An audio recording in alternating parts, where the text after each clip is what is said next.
He loves nature, and we love him too. Hey guys, MasakoX here. The Android saga as well as the Cell saga can be arguably said to be one of the most cherished arcs throughout the entire lustrous and long history of Dragon Ball. There's just something about those arcs which really established the quirks and the tropes of the franchise that we've come to know and love over the years. Not only that, but it was also not afraid to tug at the heartstrings of the audience as well as not pulling any of its punches. I mean, literally, it was pretty violent actually. Today we're going to be talking about one of the characters who is the most endearing character in the series, arguably, and quite possibly the most tragic character in what happens to them. And I think you can get an idea about where I'm going with this. Android 16. Android 16 was a little bit of an oddball in the group, if you know what I mean. Really, he was kind of considered by Dr. Gero initially, from what we first saw, as a failure of an experiment and didn't deserve to see the light of day. And we do know that Gero created many artificial humans that he considered to be failed projects. I mean, you know, the clue is in the numbering scheme. As far as we could tell, in his eyes, 16 was just another botched attempt. Or so you would think. Gero wasn't just a simplistic character, there was a lot more to him when you can infer from it. And that is what I encourage in the Dragon Ball community. Evaluate things, read between the lines, see that there may be some hidden meaning. And one of those examples were that, you know, Toriyama considered Gero and Android 16 to be family, albeit indirectly. 16 was modelled off of Dr. Gero's son. And he was a guy who had fallen in battle whilst working for the Red Ribbon Army, as we discussed in a discussion we made a couple of weeks ago. And one reason that you could say, just to kind of appease his own nature, is that Dr. Gero didn't want him to get involved in battle and then succumb again. Because you can tell how protective he was when 17 and 18 were trying to revive him. He just claimed, "No, don't do that, he's uncontrollable, no, don't stop." He might end up getting destroyed.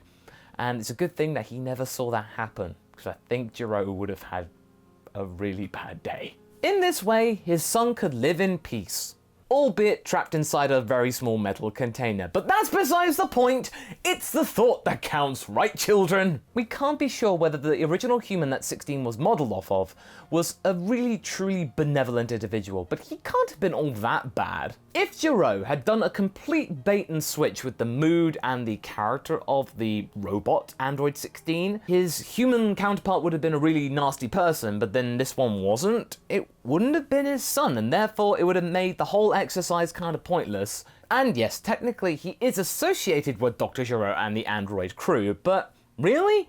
Despite the fact he is an android, it doesn't necessarily mean that he was another bad guy. He wasn't an immediate threat to our heroes because he didn't really attack them, he was just a wingman to 17 and 18. So if you wanted to think about the original human 16, he was at least a neutral fellow. 16's existence in the story means that Dr. Gero is nowhere near as evil as he is led out to be from what we can see in the story, as well as what's dictated by future Trunks. It kind of brought a state of humanity towards Gero, even though he then turned himself into an android, and I'm still not sure how he did that. I won't go on much more about Dr. Gero. If you want to get really in-depth with all of that, you can check out the discussion that Haverock and I did. We're using the link in the description and up top. His awakening seems to be rather a bit of a coincidence, or something that was a bit of an anomaly, because it didn't happen in the original timeline that future Trunks came from. Only 17 and 18 were, brought to life. 19 and 20 were not really necessary. And as far as we know based on the story, Android 16's pod is still left in Dr. Gero's lab, or what's left of it, just not being used at all. So in a way, in future Trunks' timeline, 16 could have just been activated at any time. He could have had a real impact on the story. Oh wait, no, never mind, Zeno erased that reality, so we're not getting any of that. I'm still a bit salty about that, aren't you? Now that I think about it, it does pose a question. What if Android 16 did exist in 17 and 18's original timeline, the History of Trunks timeline? Could he have quelled 17 and 18's lust for power and destruction? Because it is inferred that 16 is at least as strong as them, or maybe a little bit stronger. Interesting. Now, I've got to point this out before we go on. In expanded universes, as well as the games like Xenoverse 2, it is inferred that Android 16 did exist in that timeline. But for the purposes of this video, we're going to ignore that because we are talking about the original story. So any expanded content that doesn't really have any link to Toriyama, cannot really truly be considered. So let's get back to 16's inferred pacifism, because with him there, it does kind of derail the initial plans of 17 and 18. Yeah, I mean, they're still delinquents, I mean, that's not going to change because that's what they were based off of, but their homicidal tendencies are nowhere near as close to their future counterparts, and maybe 16 had something to do with it. 16's altruistic streak, as well as his immense amount of patience, meant that 17 was just content with just wandering around, just doing stuff, chilling out, before they get to Goku. I mean, that can wait, it's just a game. They've got all the time in the world. And ironically enough, all of this farting around meant that Goku had enough time to recover, and really probably would have been able to take them out, or at least give them a good fight. So in a way, 16 kind of botched his utmost directive. Oops. And of course, you could easily make the argument that, oh, if 16 was there, 17 and 18 could have just easily carried on their destructive path anyway, because, there wasn't Cell. And that is true. Cell's interference in this timeline, our original timeline, kind of meant that things had to change. When 17 was absorbed, it kind of made 16 and 18 evaluate things a little. It may be best to try and survive with this impending alien bugman that claims to be our sibling, kind of wrecking stuff. At this point, 18 had no intention of destroying Goku. All she wanted to do was just take out Cell and get her brother back. So let's just suppose maybe another what if. What if Imperfect Cell never showed up? I mean, of course, they still wanted to take out Goku at the end of the day, but it would be really unfair to kind of dismiss any kind of positive influence they had based on 16's presence in the story. They are nowhere near as bad as they have been made out to be by future Trunks. They're just bored and aimless. Malicious thoughts just kept really just seeping into their consciousness, and without any kind of filter or authority to tell them, no, that's a bad android, it just gets eroded over time, so eventually they just think that way. These kids aren't your traditional supervillain that you would see in any kind of typical superhero story. True, they do commit some crimes, but they are very, very low-key relatively. They steal a van, they empty its contents, they destroy a forest, and, terrorize a couple of people? And yes, okay, they do cause several road traffic accidents, but when you compare that to the original 17 and 18, they are far, far removed. You could even argue that they are the protagonists of their own little mini-arc, because they do spend a lot of time in that van. They can take their time with things, and they are not nice people by any means, but, they've got a van, they can just chill. Oh yeah, okay, Android 16 is a neat little accessory. He does look very intimidating, so that means they can get what they want.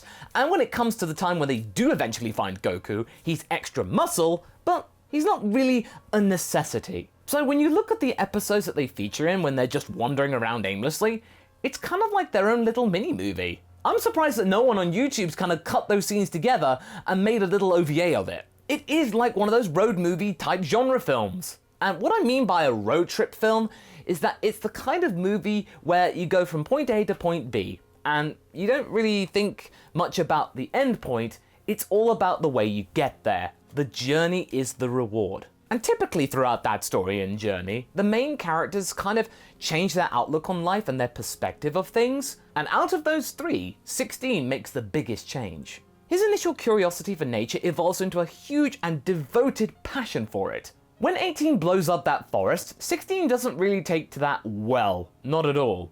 But he kind of just lets it happen.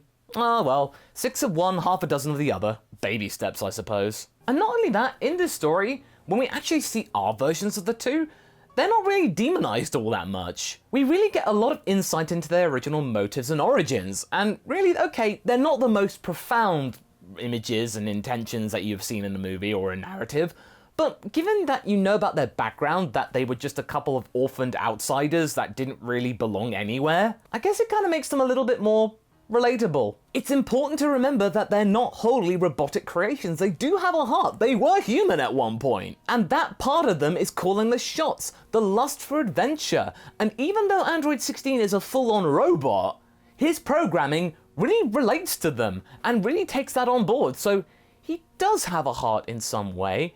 It's just an electronic one. Those three are truly fascinating subjects, and who knows where the story could have gone had Toriyama not been told, oh, come up with like the things that would have then turned out to be Cell. If 17 and 18 ultimately were not just classed as some brats, as it were, They could have been the ultimate bad guys, or the ultimate antagonists. But then again, would it have made that whole point in Dragon Ball Z's history all that compelling? It might have kind of been a detriment to the story. We'll never know, but it's worth a thought. So going back to our main topic, 16, it's easy to say, is a very good judge of character. It's 16 himself that states that his siblings are not evil. All they need is just some clarity and some goals in life. And we do find out that that is true, because in Dragon Ball Super, you see that clear as day. When they have some kind of goals and mission in life and something to care about, they are really great people. And even though he's not really a fierce warrior, he is more than willing to step up to the plate when his family and friends are endangered, even though it may involve him having to sacrifice himself, just to ensure that evil doesn't triumph, even though sadly, it does. And it does lead to the really saddest point in 16's story. When you really think about it, out of all of Dragon Ball, we are led to believe that death doesn't really matter. It's just a trip, and an ice cream sundae if you do it often enough. 16's death is, well, it's permanent. And that's kind of scary. And granted, we have seen the likes of Eta and Arale, who are also androids and robots, be revived by the Dragon Balls, but in terms of Android 16, there is no revival or any kind of attempt to try and bring him back to life in some way. No, he's just gone. Even though his logic board wasn't destroyed when Cell kind of crushed his head, it really kind of inferred by that fading light that, yeah, 16 isn't gonna return, kids. The one character who was finally able to get through to Gohan's head and make him evolve into Super Saiyan 2 is just simply obliterated. I mean, in a way, it had to be this way, because otherwise it would have cheapened the whole experience of what would have happened next. If they were able to rebuild 16 in some way, it would have made his destruction all the less significant, and we wouldn't have remembered it as well.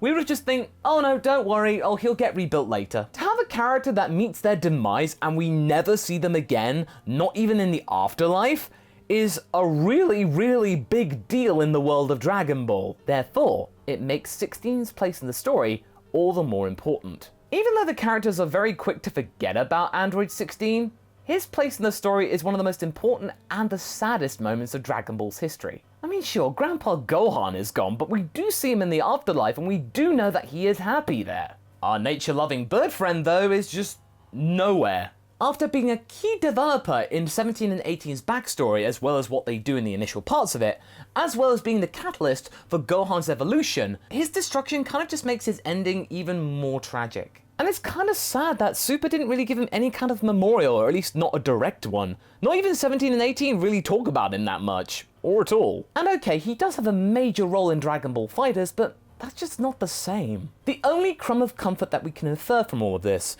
is that 17's desire to become a park ranger is somewhat modeled off of 16's love for nature. This was kind of 17's silent tribute towards the big lug. Even though it's not really overtly said, you have to really read into it. And sometimes Toriyama's talked about it in a couple of interviews he's taken part in. I really hope that eventually Toei and Toriyama really give us a nice trip down memory lane. Really give 16 the proper tribute in the main story. Yeah, I know, not all stories have to have a happy ending, but it would really be nice to have 16's story really be interwoven into 17 and 18's. You know, a memory of a dear friend that made them into better people. So what do you guys think? Do you think FighterZ was a big enough tribute for Android 16, or do you feel like he needs more? Leave a comment below and let's get this discussion going. Anyway, I hope you enjoyed this video. Until the next one, be sure to like and subscribe. Catch you later!